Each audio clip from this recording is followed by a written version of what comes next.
Kāds scenārijs potenciāli sagaida kriptovalūta tuvākajā laikā? Par to šodien runāsim 8 vakarā YouTube tiešraidē Kripto numur 1 kanālā. Pievienojies!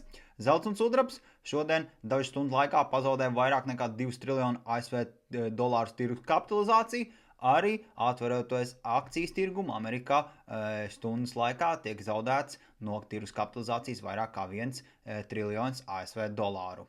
Interesants atgadījums Dienvidkorejā. Dienvidkorejas vids, tātad konfiscējot kriptomakus ledžerus, tiek nofotografēta bilde un bilde tiek publicēta internetā, un tāpat laikā tiek publicēts arī visas sītfrāzes. Un ar šīm sītfrāzēm var piekļūt pie šī maka, un kāds veiksminieks to ātri ir izmantojis un attiecīgi izzadzis no maka 4,4 miljonus ASV dolāru.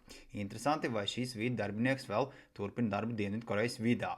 Tāpat šodien Fed iepludina tirgu 3 miljardus ASV dolāru. Ja tev interesē kripto, pievienojies mums, vairāk informācijas profila apraksta linkā.